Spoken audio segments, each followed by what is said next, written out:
কিয়ামতের আগে যে মালহামার যুদ্ধ হবে, তখন রাসূল সাল্লাল্লাহু আলাইহি ওয়াসাল্লাম বলেছেন মালহামার যুদ্ধের সময় মুসলমানদের ফুস্তাদ বা তাবু হবে, শিবির হবে এই ফিলিস্তিনের দামেস্কের পাশে আল গৌতা নামে এক জায়গা আছে, ওই গৌতাতে।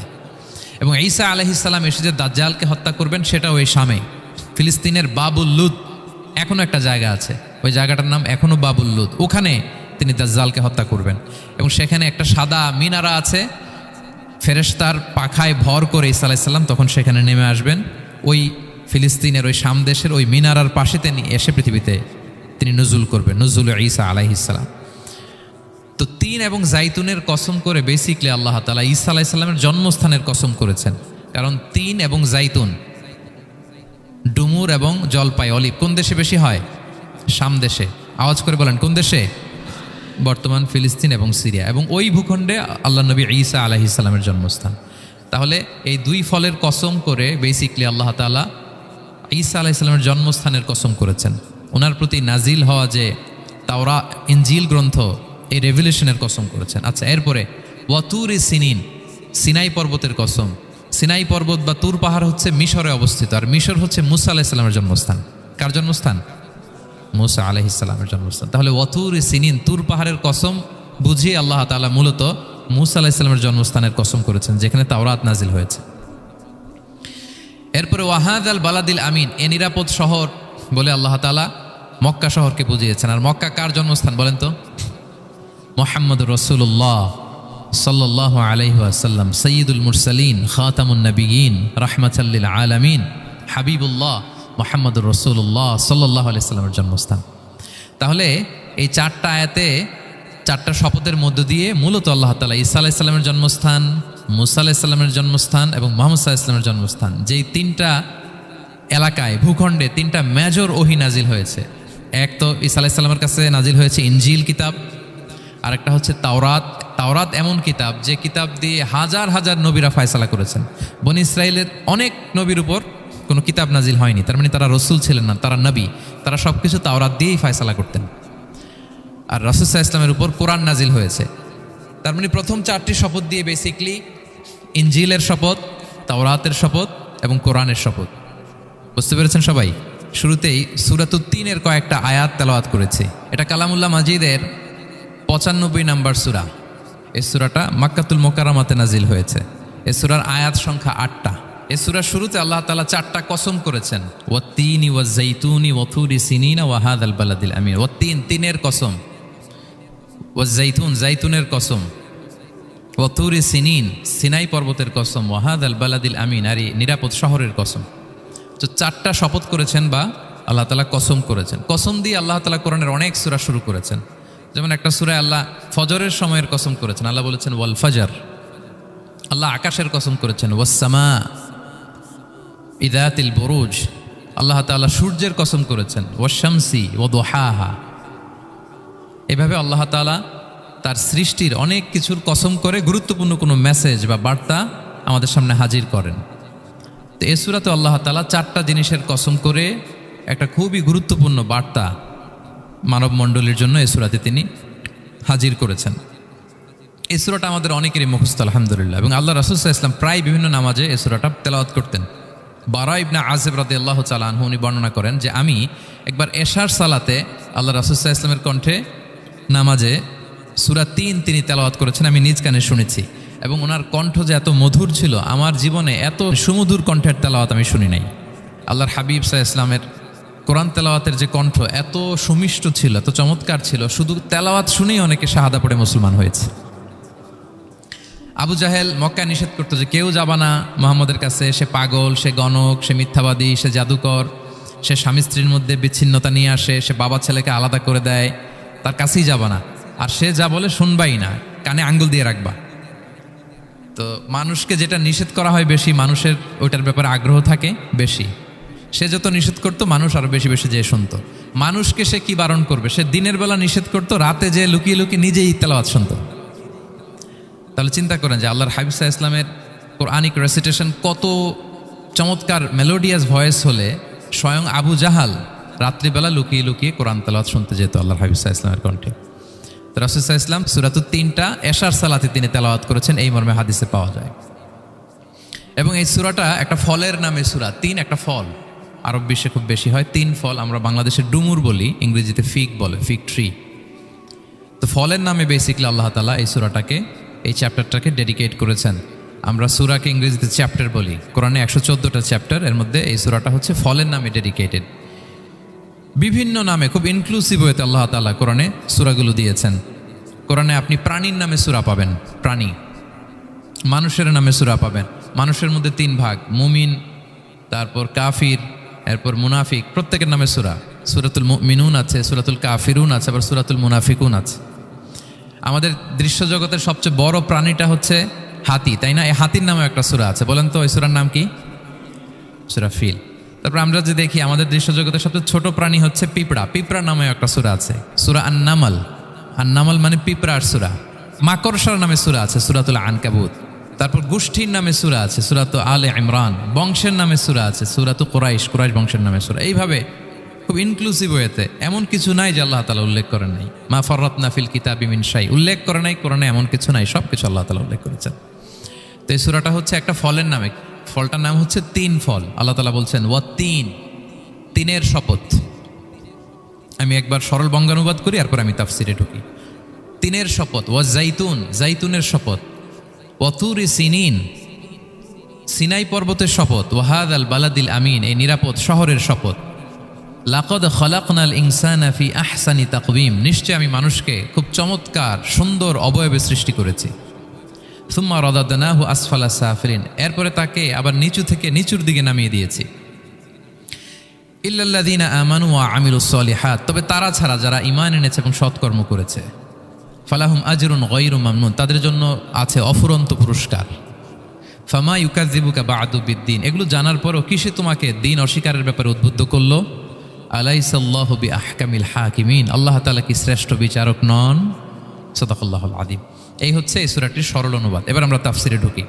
প্রথমে আল্লাহ তাআলা বলেছেন ওয়াত-তিন, তিনের শপথ। তিন মানে তো আমরা জানলাম, তিন মানে ডুমুর। আল্লাহর হাবিব সাল্লাল্লাহু আলাইহি ওয়াসাল্লাম তিনি তিন ফল পছন্দ করতেন এবং এটা ডায়াবেটিক্সের জন্য ভালো, ডায়াবেটিক্স নিয়ন্ত্রণ করে। আমাদের বোনদের যাদের ইররেগুলার মেনস্ট্রুয়েশনাল পিরিয়ড হয়, এটার জন্য এটা খুব ভালো এবং খুব স্ট্রেংথ, স্টেমিনা আনে শরীরে। এটা জান্নাতের একটা গাছ। আদম আলাইহিস সালাম এবং হাওয়া আলাইহিস সালামকে যখন আল্লাহ বলেছিল ওয়ালা তাকরাবা হাযিহি শাজারাতা ফাতাকুনা মিনাজ জালিমিন, আদম এবং হাওয়া জান্নাতের সব জায়গায় যেতে মন চায় যাও, যা খেতে মন চায় খাও, এই নিষিদ্ধ গাছের কাছে যেও না, তাহলে তোমরা জালিম হয়ে যাবে। শয়তান এসে উল্টা বুঝালো, সে বলল তোমাদের খেতে নিষেধ করছে কেন জানো? আল্লাহ চায় না যে তোমরা জান্নাতে থাকো, আল্লাহ চায় এখান থেকে তোমাদের বের করে দিবে, কিন্তু তোমরা যদি এই গাছের ফল খাও আল্লাহ আর বের করতে পারবে না। দেখছেন শয়তানের অবস্থা? শয়তান কিন্তু নেগেটিভিটি নিয়ে সামনে আসে না, আসে খুব আপনার ওয়েল উইশার হিসেবে, উপদেশ নিয়ে, খুব ভালো একটা পজিটিভ ওয়েতে আসে।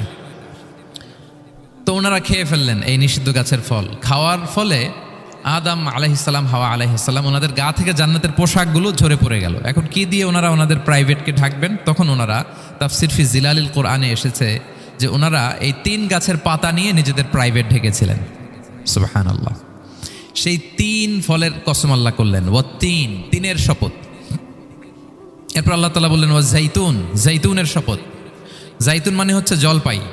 তো আল্লাহ তাআলা বললেন ওয়াজ-জাইতুন, জাইতুনের শপথ। জাইতুন মানে হচ্ছে জলপাই, ইংরেজিতে আমরা যেটাকে অলিভস বলি। তো আল্লাহ তিনের কসম করলেন এবং অলিভের কসম করলেন। দুইটাই খুব উপকারী ফল এবং আল্লাহর হাবিব সাল্লাল্লাহু আলাইহি ওয়াসাল্লাম তিনি জলপাইও খুব পছন্দ করতেন। ওনার রেগুলার ফুড আইটেমের মধ্যে জলপাই ছিল, অলিভস ছিল। এটা পাহাড়ি এরিয়া, মরুভূমিতে হয় এবং রাসূল সাল্লাল্লাহু আলাইহি ওয়াসাল্লাম বলেছেন কুলু যাইত ওয়াদ্দাহিনু ফাইন্নাহু মিন শাজারাতিন মুবারাকা, তোমরা অলিভ অয়েল এটা খেও এবং এটা গায়ে মালিশ করো, কেননা এটা বরকতময় একটা গাছের ফল, শাজারা মুবারাকা। এটা শরীরের ব্যাড কোলেস্টেরলকে কমিয়ে দেয়। দাড়িতে অ্যাপ্লাই করলে, চুলে অ্যাপ্লাই করলে সহজে পাকে না দাড়ি চুল, এবং স্কিনে অ্যাপ্লাই করলেও স্কিনের জন্য ভালো, স্কিনের জন্য বেশ ভালো। এটা যাদের সুযোগ হয় আপনারা দাড়িতে চুলে অ্যাপ্লাই করবেন, খাবেন। এটা খাওয়াও যায়।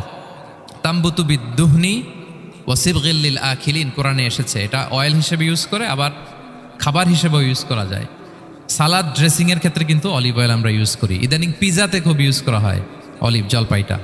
তো এটা আপনারা খেতে পারেন, এটা খুবই সুস্বাদু। এবং জলপাই গাছের মানে জাইতুন গাছের ডালের মেসওয়াক খুব ভালো হয়। আল্লাহর হাবিব সাল্লাল্লাহু আলাইহি ওয়াসাল্লাম জাইতুনের ডাল দিয়ে মেসওয়াক করতেন। তিনি বলতেন নি'মাস সিওয়াকিয়া জাইতুন, সবচেয়ে শ্রেষ্ঠ মেসওয়াক হচ্ছে জাইতুনের।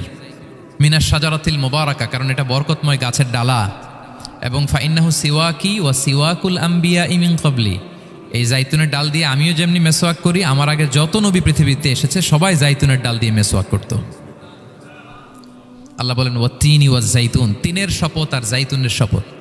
এরপর আল্লাহ তাআলা বললেন ওয়াতুরি সিনিন, সিনাই পর্বতের শপথ।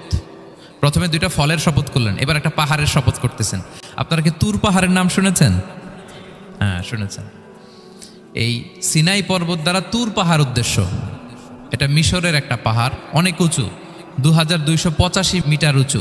ওইটার নিচে আছে মুকাদ্দাসে তুয়া, যেখানে মুসা আলাইহিস সালামকে আল্লাহ তাআলা জুতা খুলতে বলেছিলেন, ফাখলা না আলাইকা ইন্নাকা বিল ওয়াদিল মুকাদ্দাসে তুয়া, হে মুসা তুমি পবিত্র উপত্যকায় এসেছো, জুতা খুলো। তো ওখানে সব ধর্মের লোকেরা যায়, সব ধর্মের লোকদের জন্য তীর্থস্থান, মুসলিম, জুইশ, খ্রিস্টিয়ান সবাই যায়। এটা সিনাই একটা এলাকা আছে মিশরের, north south Sinai, north Sinai, এটা সাউথ সিনাইতে অবস্থিত। তো নিচে একটা খ্রিস্টানদের প্রাচীন গির্জা আছে, সেন্ট ক্যাথেরিনা গির্জা। সেখান থেকে চলতে চলতে আপনাকে উপরে যেতে হবে, ফজরের পরে আবার চলে আসতে হবে, তা না হলে দুপুরবেলায় 10টা-11টার দিকে এমন সূর্যের প্রখর তাপ ওই পাথরের মধ্যে লাগে, ওখানে আর থাকা যায় না। একেবারে তুর পাহাড়ের উপরে সেখানে খ্রিস্টানদের জন্য ছোট্ট একটা স্যানাগোগ আছে, তারা প্রার্থনা করে। খ্রিস্টানদের একটা চার্চ আছে, মুসলিমদের জন্য ছোট্ট একটা মুসল্লা আছে, সুরাওয়ের মতো। আল্লাহ ওই সিনাই উপত্যকার কসম করেছেন, ওয়াতুরি সিনিন, সিনাই উপত্যকার কসম। এখানেই আল্লাহ তাআলা মুসা আলাইহিস সালামকে তাওরাত দিয়েছিলেন, মেজর একটা আসমানি কিতাব দিয়েছিলেন, এবং সরাসরি মুসা আলাইহিস সালাম এই পাহাড়ের চূড়ায় বসে আল্লাহ তাআলার সাথে কথা বলতেন। ওয়াকাল্লামাল্লাহু মুসা তাকলিমা, উনি সরাসরি কথা বলতেন, এটা ওনার একটা স্পেশাল বৈশিষ্ট্য ছিল, ক্যারেক্টারিস্টিক্স। এবং আল্লাহ তাআলা নূরের তাজাল্লি দিয়ে এই পাহাড়কে একবার জ্বালিয়ে দিয়েছিলেন। আজও এই পাহাড়ের রংটা অনেকটা একটু লালচে, একটু কালোচে, একটু রেডিশ কালারের। এবং মুসা আলাইহিস সালাম এই নূরের তাজাল্লির ঝলকে তিনি বেহুশ হয়ে গিয়েছিলেন এই পাহাড়ের উপরে। ইয়াজুজ মাহুজ যখন কিয়ামতের আগে আগমন করবে, তখন মুসলমানদের সেন্টার হবে। ঈসা আলাইহিস সালাম মুসলমানদেরকে নিয়ে ওইখানে অবস্থান করবেন, এই তুর পাহাড়ের ওখানে। এবং আল্লাহর হাবিব সাল্লাল্লাহু আলাইহি ওয়াসাল্লামের মেরাজের রাতে ইসরার সময় একটা স্টেশন ছিল এই তুর পাহাড়। জিবরাইল আলাইহিস সালাম এই তুর পাহাড়ে আল্লাহর হাবিব সাল্লাল্লাহু আলাইহি ওয়াসাল্লামকে নামিয়ে বলেছিলেন যে এটা জাবাল মুসা, আপনার ভাই মুসার পাহাড়, আপনি এখানে 2 রাকাত নামাজ পড়েন, দোয়া করেন। আল্লাহর হাবিব সাল্লাল্লাহু আলাইহি ওয়াসাল্লাম এই তুর পাহাড়ে 2 রাকাত সালাত আদায় করেছিলেন এবং দোয়া করেছিলেন। আল্লাহ এই তুর পাহাড়ের কসম কাটলেন, ওয়াতুরি সিনিন, সিনাই পর্বতের কসম, যেখানে তাওরাত কিতাব নাজিল হয়েছিল। এরপর আল্লাহ তাআলা বললেন ওয়াহাদাল বালাদিল আমিন, আর এই নিরাপদ শহরের শপথ। এই শহর দ্বারা মক্কা শহর উদ্দেশ্য, কারণ রাসূল সাল্লাল্লাহু আলাইহি ওয়াসাল্লাম তখন মক্কায় ছিলেন, মক্কা নগরী। এই শহরের পূর্ব নাম ছিল বাক্কা। মক্কা নগরীকে বলা হয় উম্মুল কুরা, সব শহরের মা, সব শহরের সেন্টার, পৃথিবীর নাভিস্থল। এবং আল্লাহ তাআলা বলেছেন মান দাখালাহু কানা আমিনা, এখানে যে প্রবেশ করবে সে নিরাপদ। হেরেমের মধ্যে কিন্তু কাউকে আক্রমণ করা যায় না, কোনো খুনিও যদি ঢুকে যায় অ্যাটাক করা যাবে না। তো জাহেলি যুগে এমনটা ঘটতো, কারোর সাথে কারো শত্রুতা হলে, ধরেন যে একজন তার বাবাকে হত্যা করেছে, তো সে তাকে পেয়েছে, ওই লোক বাঁচার জন্য দৌড়াতে দৌড়াতে হেরেমের ভিতরে ঢুকে যেত, কারণ সে জানে যে হেরেমে ঢুকলে সে আমাকে মারবে না। তো পরে সে যখন হেরেম থেকে বেরোতো, আবার তার সাথে যুদ্ধ শুরু হতো। এবং এই শহরের এত মর্যাদার কারণ হচ্ছে সাইয়েদনা ইব্রাহিম আলাইহিস সালাম, তিনি আল্লাহর কাছে দোয়া করেছিলেন যে রব্বি জাআল হাযা বালাদান আমিনা, হে আল্লাহ আপনি এই শহরকে নিরাপদ করেন, ওয়ারযুক আহলাহু মিনাস সামারাত, আর এই শহরের অধিবাসীদেরকে আপনি ফলমূল দিয়ে রিজিকের ব্যবস্থা করেন। এখনও দেখবেন যে সারা পৃথিবীতে যেই ফল নাই, মক্কাতে ওই ফল আছে। সারা পৃথিবী থেকে ফল ওখানে যায়। এবং মক্কার নেইবরিং সিটি তায়েফ, সেখানে অনেক ফল উৎপাদিত হয়, এখানে আসে। নিরাপদ শহর, বালাদান আমিনা। এবং আল্লাহর হাবিব সাল্লাল্লাহু আলাইহি ওয়াসাল্লাম বলেছেন যে এই মক্কা শহর আমার সবচাইতে প্রিয় শহর। বাধ্য হয়ে তিনি যখন হিজরত করলেন মদিনায়, সেদিন বারবার তিনি মক্কার দিকে পেছনে ফিরে ফিরে তাকান, আর কেঁদে কেঁদে তিনি বলতেছিলেন যে মাক্কাতু আহাব্বুল বিলাদ ইলাইয়া, মক্কা আমার কাছে সবচেয়ে প্রিয় নগরী। লাউলা উখরিজতু লামা খারাজতু, আমাকে যদি জোর করে বের করে দেয়া না হতো, আমি কোনোদিন মক্কা ছেড়ে অন্য কোথাও যেতাম না। আল্লাহর হাবিব সাল্লাল্লাহু আলাইহি ওয়াসাল্লামের সবচেয়ে প্রিয় শহর ছিল মক্কা, এবং এটা আল্লাহর হাবিব সাল্লাল্লাহু আলাইহি ওয়াসাল্লামের জন্মস্থান, মাকান মাউলিদির রাসূল, রাসূল সাল্লাল্লাহু আলাইহি ওয়াসাল্লামের বিলাদাত হয়েছে এই শহরে। এবং এই শহরকে আল্লাহ বলেছেন মাসাবাতান লিন্নাসি ওয়া আমনা, মানুষের মিলনস্থল, কেন্দ্রস্থল। সারা পৃথিবী থেকে মানুষ ওখানে যায়। আপনি যে রমাদানে যদি মক্কায় যান, আল্লাহু আকবার, লক্ষ লক্ষ উমরা পালনকারী সেখানে। ইউরোপ থেকে, আফ্রিকা থেকে, অস্ট্রেলিয়া থেকে, এশিয়া থেকে, সারা পৃথিবীর মানুষের মিলনস্থল। ওখানে গেলে আপনি দেখবেন মাসাবাতান লিন্নাসি ওয়া আমনা, নিরাপদ জায়গা এবং মানুষের মিলনস্থল। এটা এখানে এমন মসজিদ আল্লাহ রেখেছেন কাবা ঘরের চারদিকে, এটাকে বলা হয় মসজিদুল হারাম, যে মসজিদে 1 রাকাত সালাত পড়লে 1 লক্ষ রাকাতের সওয়াব হয়। আল্লাহর ঘরকে কেন্দ্র করে তাওয়াফের নির্দেশ দেওয়া হয়েছে। ওয়ালিয়াত তাওয়াফু বিল বাইতিল আতিক, পৃথিবীর কোনো ঘরকে তাওয়াফ করা যায় না, কোনো ঘরকে, এই একটা মাত্র ঘর যেটাকে এর চারদিকে এরকম তাওয়াফ করা যায়। তাহলে এই পবিত্র ঘর, পবিত্র মসজিদ যেই শহরে অবস্থিত, সেই শহরের কসম আল্লাহ করেছেন। আল্লাহ বললেন ওয়াহাদাল বালাদিল আমিন, এই নিরাপদ শহরের কসম, মানে মক্কা শহরের কসম। আমরা আপাত দৃষ্টিতে আমাদের কাছে মনে হচ্ছে দুইটা ফলের কসম, একটা পাহাড়ের কসম, একটা নগরীর কসম। আসলে বেসিকলি আল্লাহ তাআলা এই 4টা শপথ দিয়ে 3 নবীর জন্মস্থান, 3 নবীর নবুয়তের কসম করেছেন। কিভাবে সেটা আমি মিলিয়ে দেই। এই যে প্রথমে যে আল্লাহ বলেছেন ওয়াত্তিনি ওয়া জাইতুন, 3 এবং জাইতুনের কসম। পৃথিবীতে সবচেয়ে বেশি 3 এবং জাইতুন কোথায় উৎপন্ন হয় জানেন? ফিলিস্তিনে। কোথায়? শাম দেশে, যেটা হাদিসের পরিভাষায় বলা হয় শাম, বর্তমান ফিলিস্তিন এবং সিরিয়া মিলে। 3 জাইতুন দিয়ে বেসিকলি আল্লাহ তাআলা ফিলিস্তিনের শপথ করেছেন, শাম দেশের শপথ, যেখানকার বেথলহামে ঈসা আলাইহিস সালাম, জেসাস ক্রাইস্ট, তিনি জন্মগ্রহণ করেছেন, ঈসা আলাইহিস সালামের জন্মস্থান। তাহলে 3 জাইতুনের শপথের মাধ্যমে মূলত আল্লাহ তাআলা ঈসা আলাইহিস সালামের জন্মস্থানের শপথ করেছেন, কারণ সেখান থেকে ওহী বিচ্ছুরিত হয়েছে, ওনার কাছে ইনজিল নাজিল হয়েছিল। এবং এই শামের মর্যাদার ব্যাপারে অনেক কথা আল্লাহর হাবিব সাল্লাল্লাহু আলাইহি ওয়াসাল্লাম তিনি বলেছেন। আল্লাহ রাসূল সাল্লাল্লাহু আলাইহি ওয়াসাল্লাম যখন মেরাজে যান, তখন মক্কা থেকে এই শাম দেশে ফিলিস্তিনের বাইতুল মাকদাসে রাসূল সাল্লাল্লাহু আলাইহি ওয়াসাল্লামকে নিয়ে যাওয়া হয়েছিল। এবং রাসূল সাল্লাল্লাহু আলাইহি ওয়াসাল্লাম প্রায় বলতেন তুবা আলি শাম, শামের জন্য বরকত, কেননা ফেরেশতারা তাদের রহমতের পাখা শাম দেশের উপর বিছিয়ে রেখেছে। এবং তিনি বলতেন ফিতনার সময় আলাইকুম বিশাম, তোমরা শামে যেও, শামে থেকো। এবং তিনি দোয়া করেছেন আল্লাহুম্মা বারিক লানা ফি শামিনা, আল্লাহ তুমি আমার শামে, শাম অঞ্চলে আল্লাহ তুমি বরকত দিও। এবং হাদিসে এসেছে এই শামই হচ্ছে আরদুল মাহশার, এখানেই হাসর হবে। শাম অঞ্চলকে বিস্তীর্ণ করে এখানেই ময়দানুল মাহশার আল্লাহ তাআলা কায়েম করবেন, হাসরের ময়দান এখানেই হবে। এবং সেখানেই হচ্ছে সানিউল কিবলাতাইন, আমাদের আগের কেবলা কিন্তু বাইতুল মাকদাসের দিকে ছিল, যেটা শামে অবস্থিত ফিলিস্তিনে, বাইতুল মুকাদ্দাস, যেই মসজিদে নামাজ পড়লে 1 রাকাতে 500 রাকাতের সওয়াব। 3টা মসজিদে সালাত পড়লে স্পেশাল ভার্চুর কথা আছে, এর বাইরে আর অন্য মসজিদের বিশেষ কোনো ফজিলত নাই, বাকি সব মসজিদ সমান। এক হচ্ছে মসজিদুল হারাম, 1 রাকাতে 1 লক্ষ রাকাত। 2 নম্বর মসজিদে নববী, 1 রাকাতে 1000 রাকাতের সওয়াব, আর একটা দুর্বল বর্ণনায় 50,000 রাকাতের সওয়াব। 3 নম্বরে এই মসজিদুল আকসা, 1 রাকাতে 500 রাকাতের সওয়াব। এই 3 মসজিদেই যেন আমরা যে সালাত আদায় করতে পারি, আল্লাহ তুমি তৌফিক দান করো। 2 মসজিদে তো একেবারেই সহজ যাওয়া, মক্কা মদিনাতে। বাইতুল মাকদাসের জন্য আমরা যেতে পারি, আল্লাহ তুমি সেই পরিস্থিতি আমাদের জন্য তৈরি করে দাও। তো এই বাইতুল মাকদাসের দিকে রাসূল সাল্লাল্লাহু আলাইহি ওয়াসাল্লাম টানা 14 বছর নামাজ পড়েছেন। 14 বছর। প্রথম 13 বছর কোনো সমস্যা হয়নি মক্কায়, কারণ তখন কেবলা বাইতুল মুকাদ্দাস থাকলেও রাসূল সাল্লাল্লাহু আলাইহি ওয়াসাল্লাম সামনে রাখতেন কাবাকে, কেবলা বাইতুল মুকাদ্দাস, কিন্তু তিনি তো মক্কায় ছিলেন নবুয়তির প্রথম 13 বছর, সামনে কাবাকে রাখতেন, তারপরে টু দ্য ডাইরেকশন অফ বাইতুল মাকদাস। কিন্তু যখন মদিনায় গেলেন তখন তো আর কাবা নাই, তখন রাসূল সাল্লাল্লাহু আলাইহি ওয়াসাল্লাম কাবাকে মিস করতে আরম্ভ করলেন। আর প্রায় আল্লাহর কাছে কামনা করতেন, আমার বংশের গোড়া ইব্রাহিম আলাইহিস সালামের রুট যেখানে, আমার জন্মস্থান, সেই কাবার দিকে যদি আবার কেবলাটা ফিরিয়ে দেয়া হতো। কদ নারা তাকাল্লুবা ওয়াজহিকা ফিস সামা ফালানুওয়াল্লিয়ান্নাকা কিবলাতান তারদাহা। আল্লাহ আয়াত নাযিল করলেন, নবী আপনি আকাশের দিকে তাকিয়ে কি ভাবেন আমি বুঝি, আপনি চান কেবলার জন্য আমি মক্কার দিকে ঘুরিয়ে দেই। আল্লাহ তাআলা ঘুরিয়ে দিলেন। আল্লাহ বলেন ফাওয়াল্লি ওয়াজহাকা শাতরাল মসজিদিল হারাম, এখন থেকে মসজিদুল হারামের দিকে আপনি টু দ্য ডাইরেকশন অফ কেবলা নামাজ পড়বেন। কেবলা চেঞ্জ হয়ে গেল। তো মদিনায় যে 16-17 মাস, আর মক্কায় 13 বছর, মোট 14 বছর আল্লাহর হাবিব সাল্লাল্লাহু আলাইহি ওয়াসাল্লাম এই মসজিদুল আকসার দিকেই হয়েই তিনি নামাজ পড়েছেন। এটা আমাদের আগের কেবলা ছিল। এবং শেষে কিয়ামতের আগে যে মালহামার যুদ্ধ হবে, তখন রাসূল সাল্লাল্লাহু আলাইহি ওয়াসাল্লাম বলেছেন মালহামার যুদ্ধের সময় মুসলমানদের ফুস্তাদ বা তাবু হবে, শিবির হবে এই ফিলিস্তিনের দামেস্কের পাশে আল গৌতা নামে এক জায়গা আছে, ওই গৌতাতে। এবং ঈসা আলাইহিস সালাম এসে যে দাজ্জালকে হত্যা করবেন, সেটাও ওই শামে, ফিলিস্তিনের বাবুল লুদ এখনো একটা জায়গা আছে, ওই জায়গাটার নাম এখনো বাবুল লুদ, ওখানে তিনি দাজ্জালকে হত্যা করবেন। এবং সেখানে একটা সাদা মিনারা আছে, ফেরেশতার পাখায় ভর করে ঈসা আলাইহিস সালাম তখন সেখানে নেমে আসবেন। ওই ফিলিস্তিনের ওই শাম দেশের ওই মিনারার পাশে তিনি এসে পৃথিবীতে তিনি নজুল করবেন, নজুল ঈসা আলাইহিস সালাম। তো তিন এবং জাইতুনের কসম করে বেসিকলি আল্লাহ তাআলা ঈসা আলাইহিস সালামের জন্মস্থানের কসম করেছেন। কারণ তিন এবং জাইতুন, ডুমুর এবং জলপাই, অলিভ কোন দেশে বেশি হয়? শাম দেশে। আওয়াজ করে বলেন কোন দেশে? বর্তমান ফিলিস্তিন এবং সিরিয়া, এবং ওই ভূখণ্ডে আল্লাহ নবী ঈসা আলাইহিস সালামের জন্মস্থান।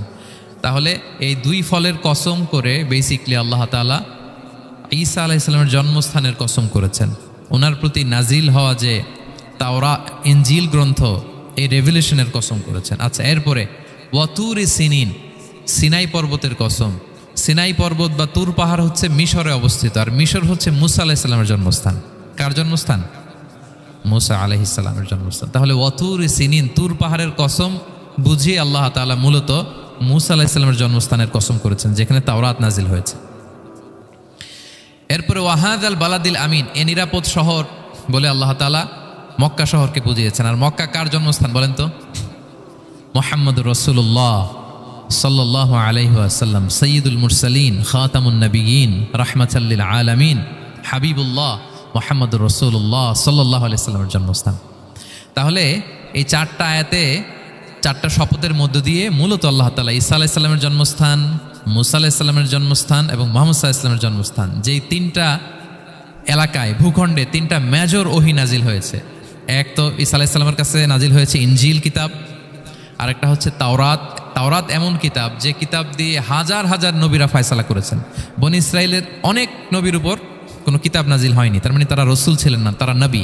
তারা সব কিছু তাওরাত দিয়েই ফয়সালা করতেন। আর রাসূল সাল্লাল্লাহু আলাইহি ওয়াসাল্লামের উপর কোরআন নাজিল হয়েছে। তার মানে প্রথম চারটি শপথ দিয়ে বেসিকলি ইনজিলের শপথ, তাওরাতের শপথ এবং কোরআনের শপথ। বুঝতে পেরেছেন সবাই? আল্লাহ ওহির শপথ করেছেন। দেখেন, ফল, পাহাড়, নগরী মাড়িয়ে সারা পৃথিবী ঘুরিয়ে আপনাদেরকে শেষ পর্যন্ত ইনজিল, তাওরাত এবং কোরআনে নিয়ে আসছেন। আমার সাথে আসছেন? হ্যাঁ, এই রেভেলেশনের শপথ আল্লাহ করেছেন। তাহলে ওয়াত্তিনি ওয়াজাইতুনি ওয়াতুরি সিনিনা ওয়াহাদাল বালাদিল আমিন, এই চার আয়াতে চারটা শপথের মধ্য দিয়ে মূলত আল্লাহ তাআলা আসমান থেকে নাজিল হওয়া যে ওহী, এই ওহির শপথ অথবা ওহী যেই ভূখণ্ডে নাজিল হয়েছে সেই ভূখণ্ডগুলোর শপথ করে আল্লাহ একটা গুরুত্বপূর্ণ কথা বলবেন। সেটা কি? আল্লাহ তাআলা বললেন, লাকাদ খালাকনাল ইনসানা ফি আহসানি তাকওয়িম, আর আমি মানুষকে অত্যন্ত চমৎকার অবয়বে সৃষ্টি করেছি, চমৎকার গঠনে, চমৎকার স্ট্রাকচারে, ডিজাইনে সৃষ্টি করেছি। মানুষের দৈহিক অবকাঠামো গঠন এটা যেমনি চমৎকার, মানুষের ইন্টেলেকচুয়াল কাঠামো এটা চমৎকার, মানুষের আচরণগত যে বিহেভিয়ারাল ট্রেটস, ক্যারেক্টারিস্টিক্স এটাও চমৎকার। প্রত্যেক দিক থেকে আল্লাহ তাআলা নান্দনিকভাবে মানুষকে তিনি তৈরি করেছে। আমরা যদি দেহের কথা বলি, হিউম্যান অ্যানাটমি নিয়ে যাদের ধারণা আছে, আপনি শুনলে অবাক হবেন এত জটিলভাবে আমাদের দেহটা ফাংশন করে। ঠিক যেই মুহূর্তে আমি কথা বলতেছি আমার ব্রেইন সচল, আমার নার্ভ সিস্টেম সচল, হেয়ারিং সিস্টেম, স্মেলিং সিস্টেম, আমার এই যে হার্ট সচল, সিস্টোলিক ডায়াস্টোলিক অলিন্দ নিলয় হচ্ছে, আমার লাং কাজ করতেছে, কিডনি ইজ ওয়ার্কিং পারফেক্টলি, সব কিছু কাজ করতেছে। এত সূক্ষ্মভাবে আমাদের দেহটা কাজ করে, এটাকে ইংরেজিতে বলে মরফোলজি, আকৃতি সংক্রান্ত যে বিদ্যা। এটা নিয়ে যদি আপনি দেখেন যে মানুষের হাত কিভাবে কাজ করে, মানুষের পা কিভাবে কাজ করে, মানুষের হিউম্যান ব্রেইন কিভাবে কাজ করে, আপনি অবাক হবেন। এবং আল্লাহর যে সেট আপ, লাকাদ খালাকনাল ইনসানা ফি আহসানি তাকওয়িম, নিশ্চয় আমি মানব জাতিকে চমৎকার অবয়বে তৈরি করেছি। আপনি যদি অবয়বটা দেখেন, আমাদের স্ট্রাকচার এর চেয়ে সুন্দর করে আর তৈরি করা যেত না, এর চেয়ে সুন্দর আর হতে পারে না। যেখানে যা দেয়ার, মাথার চুল থেকে পায়ের নখ পর্যন্ত, আপনি একটা ডিজাইনে, স্ট্রাকচারে, সেট আপে আপনি ভুল ধরতে পারবেন না। যেখানে যেটা দরকার আপনি একটু খেয়াল করে দেখেন যে এই যে আমাদের চোখ, চিকিৎসা বিজ্ঞান বলতেছে যে মানুষ 10 মিলিয়নেরও বেশি রং শনাক্ত করতে পারে। Human eyes can identify more than 10 million colours. 10 মিলিয়নেরও বেশি রং আমরা আমাদের চোখ দিয়ে শনাক্ত করতে পারি। সুবহানাল্লাহ, সুবহানাল্লাহ বিহামদি। আচ্ছা, চোখের সেট আপটা একটু যদি খেয়াল করেন, দেখেন আমার এই চোখ এখানে না থেকে এটা যদি জাস্ট 2 ইঞ্চি উপরে এখানে হইতো, এইটা যদি কপালে যদি আমাদের চোখ হইতো, কি অবস্থা হইতো বলেন তো? সিজদা দিতে পারতেন আল্লাহকে? বলেন, দিতে পারতেন? আচ্ছা, আমরা কিছু খাওয়ার সময় আমরা কি করি? ওইটা ভালো আছে কিনা, পচে গেল কিনা, স্মেলটা আগে দেখি, তারপরে খাই। দেখেন কত চমৎকার সেট আপ। একটু খেয়াল করেন, এই নাকের সেট আপ যদি এইখানে না থাকে, আমাদের নাক যদি পেছনে থাকতো, খাওয়ার সময় খাবারটা বাসি কিনা, ভালো আছে কিনা কি করতেন? লাকাদ খালাকনাল ইনসানা ফি আহসানি তাকওয়িম। আচ্ছা দেখেন, এই যে আমরা কান দিয়ে শুনি, এই যে কান পেঁচানো, মনে করেন না যে এমনি এমনি পেঁচানো, এই পেঁচানো, এটাই পথ না থাকলে আমরা শুনতেই পেতাম না। এটা এমনভাবে সেট আপ করা, এটাই ইথারে ভাষা তরঙ্গকে এয়ার ড্রামের ভিতরে সুন্দরভাবে ইনপুট করে, নাহলে আমরা শুনতে পেতাম না। আপনার এই কান কেটে ফেলে দিলে আপনি শুনতে পারবেন না। এটা এইভাবেই যেতে হবে, সুরঙ্গটা এইভাবে তৈরি হইতে হবে। আচ্ছা দেখেন, আপনার কান, এই কান যদি এইখানে না থেকে আপনার ডান বগলের নিচে হইতো, বাম কান যদি বাম বগলের নিচে হইতো, তাহলে কি হইতো বলেন? আজকে আমার ওয়াজ কিভাবে শুনতেন বলেন দেখি, কিভাবে শুনতেন?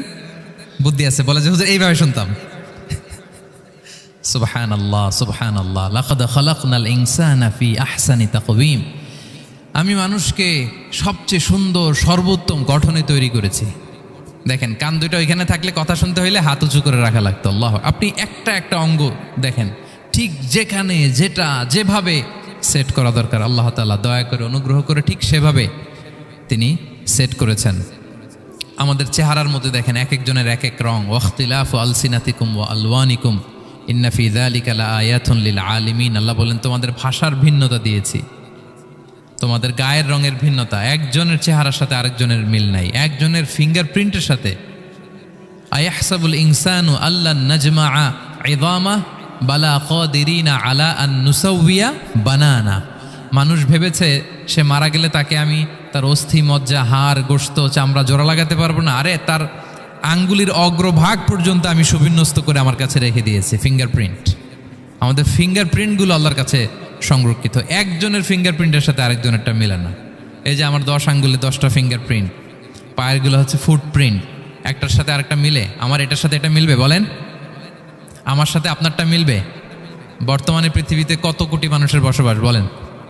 এই যত মানুষ পৃথিবীতে আছে, একজনের আঙ্গুলের ছাপের সাথে, এই যে বায়োমেট্রিক্যাল অথেন্টিকেশন যে আমরা করি, একজনের ফিঙ্গারপ্রিন্টের সাথে আরেকজনের ফিঙ্গারপ্রিন্টের মিল নাই। একজনের ফুটপ্রিন্টের সাথে ফুটপ্রিন্ট মিল, ইভেন একজনের আই প্রিন্টের সাথে।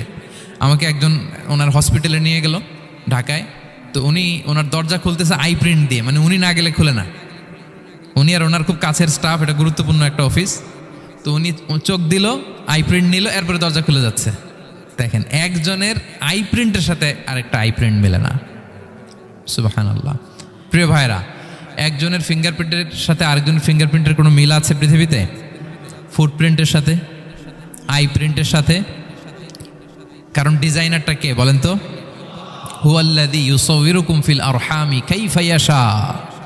মায়ের পেটে থাকতেই আল্লাহ তাআলা এগুলো ডিজাইন করে দিয়েছেন। আমি কেমন হব, আমার বৈশিষ্ট্য কেমন কেমন হবে, এই যে আমি যে আমার বাবা দাদা 14 পুরুষের ডিএনএ বয়ে বেড়াই, এগুলো সব নিয়ে আমার বৈশিষ্ট্য, আমার কণ্ঠস্বর, আমার ক্যারেক্টারিস্টিক্স, আমার ফিচার কেমন হবে, সব তিনি আল্লাহ তাআলা মায়ের পেটে থাকতেই ডিজাইন করে দিয়েছেন। সুবহানাল্লাহ। আল্লাহ বলছেন, লাকাদ খালাকনাল ইনসানা ফি আহসানি তাকওয়িম। প্রিয় ভাইরা, কসম করার পরে আল্লাহ যে কথাটা বলেন, এটা অনেক গুরুত্বপূর্ণ, খুবই গুরুত্বপূর্ণ বার্তা। আল্লাহ চারটা কসম করে, তিনটা নবীর জন্মস্থানের শপথ করে তিনি বললেন, লাকাদ খালাকনাল ইনসানা ফি আহসানি তাকওয়িম। নিশ্চয় আমি অত্যন্ত চমৎকার আকৃতিতে মানুষকে তৈরি করেছি। মানুষের গঠন এরকম, মাথা থেকে পা পর্যন্ত। আমি তো দু একটার কথা বললাম, চোখ, নাক, কান। আপনি একটা একটা করে যদি ধরেন, আমাদের হেয়ারিং সিস্টেম কিভাবে কাজ করে, হেয়ারিং নার্ভ কিভাবে কাজ করে, আমাদের সেন্সেশন কিভাবে কাজ করে, আমাদের ব্রেন কিভাবে কাজ করে। আমাদের এক একজনের ব্রেন 1.5 কেজি ওজন, 3 পাউন্ডের মতো একটা সুস্থ মানুষের অ্যাভারেজ ব্রেনের ওজন। এই ব্রেনের মেমোরি হচ্ছে 2.5 মিলিয়ন গিগাবাইট। আপনার মোবাইলে স্পেস কত বলেন, মেমোরি কত? হ্যাঁ, 512 জিবি। আর আমার আর আপনার ব্রেইনের যে মেমোরি, এই মেমোরি হচ্ছে 2.5 মিলিয়ন গিগাবাইটস। আল্লাহ, এই যে প্রতি মুহূর্তে আমাদের নিউরন কানেক্টিভিটি হচ্ছে, ব্রেনের স্নায়ুগুলোর যত কানেক্টিভিটি হয়, যত আমরা চিন্তা করে ব্রেনকে খাটাই, নতুন নতুন জিনিস আমরা তৈরি করতে পারি। এবং এমনভাবে আল্লাহ তাআলা এমন সফিস্টিকেটেড ব্রেইন আল্লাহ মানুষকে দিয়েছে, মানুষ পারে না এমন কিছু নাই। মানুষ যা কল্পনা করতে পারে, মানুষ তা করে দেখাতে পারে। এজন্য আমাদের কল্পনার জানালাটাকে বড় করতে হবে। আই রিপিট, মানুষ যা কল্পনা করতে পারে, ইমাজিন করতে পারে, সেটা মানুষ করে দেখাতে পারে। ওই ক্যাপাসিটি দিয়ে আল্লাহ তাআলা মানুষকে তৈরি করেছেন। সুবহানাল্লাহ, সুবহানাল্লাহ। লাকাদ খালাকনাল ইনসানা ফি আহসানি তাকওয়িম। এই ব্রেনকে খাটিয়ে মানুষের কত ইনভেনশন, কত ডিসকভারি, মানুষ সভ্যতার পর সভ্যতা নির্মাণ করেছে। চোখ ধাঁধানো মানুষের আবিষ্কার, তাক লাগিয়ে দিয়েছে গোটা বিশ্বে একটার পর একটা করে। আল্লাহ এমনভাবে মানুষকে তিনি তৈরি করেছেন, লাকাদ খালাকনাল ইনসানা ফি আহসানি তাকওয়িম, চমৎকার অবয়বে। তার দৈহিক অবয়ব যেমনি সুন্দর, তার বুদ্ধিগত, তার চিন্তাগত, তার ইন্টেলেক্ট এটাও তেমন সুন্দর, এটাও তেমন চমৎকার। পৃথিবীর কোনো প্রাণীকে আল্লাহ তাআলা এরকম হিউম্যান ব্রেনের মতো এরকম সফিস্টিকেটেড ব্রেন দিয়ে, ইন্টেলেক্ট দিয়ে তৈরি করেনি। এজন্য সব প্রাণী থেকে মানুষ আলাদা, সব প্রাণী থেকে মানুষের চিন্তা, বিবেক, বুদ্ধি এগুলো আলাদা। তাহলে দেখেন, মানুষের শ্রেষ্ঠত্ব মূলত এগুলোর দ্বারা। মানুষ যদি তার চিন্তা, বিবেক, বুদ্ধি খাটায়, সে শ্রেষ্ঠ হয়ে যায়। আমি একটা কথা প্রায় বলি যে মানুষ যদি ভালো হয় সে ফেরেশতার চেয়েও ভালো, আর মানুষ যদি খারাপ হয় সে পশুর চেয়েও নিকৃষ্ট। আল্লাহ বলেন, উলাইকা কাল আনআমি বাল হুম আদাল, লাহুম কুলুবুল লা ইয়াফকাহুনা বিহা ওয়া লাহুম আ'য়ুনুল লা ইউবসিরুনা বিহা ওয়া লাহুম আযানুল লা ইয়াসমাউনা বিহা উলাইকা কাল আনআমি বাল হুম আদাল। তাদের হৃদয় আছে, ওটা দিয়ে অনুধাবন করে না সত্যকে। চোখ আছে, ওটা দিয়ে সে সত্যটা দেখে না। কান আছে, হকের কথা শোনে না। উলাইকা কাল আনআম, আল্লাহ বলেন তারা প্রাণীর মতো, চতুষ্পদ জন্তুর ন্যায়। শুধু অতটুকুই না, বাল হুম আদাল, তারা তার চেয়েও নিকৃষ্ট, তার চেয়েও নিকৃষ্ট। তাহলে মানুষ ভালো হলে সে ফেরেশতাকে ছাড়িয়ে যায়, আর মানুষ নিকৃষ্ট হলে সে পশুত্বকে হার মানায়। কথা বুঝতে পেরেছেন? মানে আমরা ভালো হলে সবচেয়ে ভালো, খারাপ হলে সবচেয়ে খারাপ। একটা পশু আর একটা পশুকে হত্যা করে কেটে 20 টুকরা করছে, এরকম কোনো নিউজে আসছে কোনো দিন? কিন্তু আশরাফুল মাখলুকাত মানুষ তার মতো রক্তে মাংসে গড়া আরেকটা মানুষকে নির্মমভাবে হত্যা করে কেটে 20 টুকরা করে বস্তাবন্দি করে ডোবার মধ্যে ফেলে রাখছে, এরকম নিউজ আছে না বলেন? আছে। মানুষ তার মতো একটা মানুষকে নির্মমভাবে হত্যা করে। এরকমও তো আছে যে কেরোসিন দিয়ে তার মতো আরেকটা মানুষকে সে জ্বালিয়ে দিয়েছে, আছে না নাই বলেন? গ্রামের পর গ্রাম জ্বালিয়ে দেয়, জনপদের পর জনপদ ধ্বংস করে দেয়, বোমা মেরে শহর উড়িয়ে দেয়। লিটল বয় মেরেছিল আমেরিকান সোলজাররা জাপানের হিরোশিমা শহরের উপর। আমি হিরোশিমা তো গত বছর ভিজিট করে আসলাম, আমি নিজে দেখে এসেছি যে এখানে বোমটা মেরেছে। মুহূর্তের মধ্যে পুরো শহর ভ্যানিশ, এমন রেডিয়েশন। তো যেই আমেরিকান পাইলট বোমা মারতেছে সেও মানুষ, সেও কি? আর যাদেরকে ধ্বংসের জন্য এই লিটল বয় মারলো হিরোশিমাতে আর ফ্যাটম্যান মারলো নাগাসাকিতে, এরাও কি? তাহলে দেখেন, মানুষ তার মতো আরেকটা মানুষকে এরকম মেরে টুকরো টুকরো কুচি কুচি করতে সে দ্বিধাবোধ করে না। আল্লাহ, মানুষ গণহত্যা চালায়, জেনোসাইড। এই যে আমাদের বাংলাদেশে তো কিছুদিন আগে হলো গণহত্যা, হেলিকপ্টার থেকে গুলি করে বাচ্চা মেরে ফেলতেছে। কার বাচ্চা? কার কলিজার টুকরা সন্তান? Don't care. জনগণের টাকায়, ট্যাক্সের টাকায় কিনা বুলেট, হেলিকপ্টার দিয়ে জনগণকে, ছাত্রদেরকে হত্যা করা হয়েছে। দেখেন, সেও মানুষ। যারা হত্যা করতেছে, গণহত্যা, জেনোসাইড চালিয়েছে, তারাও মানুষ। তাহলে মানুষ যদি খারাপ হয়, মানুষের চেয়ে খারাপ আর কেউ হয়? আর মানুষ ভালো হলে মানুষের চেয়ে ভালো কেউ হতে পারে?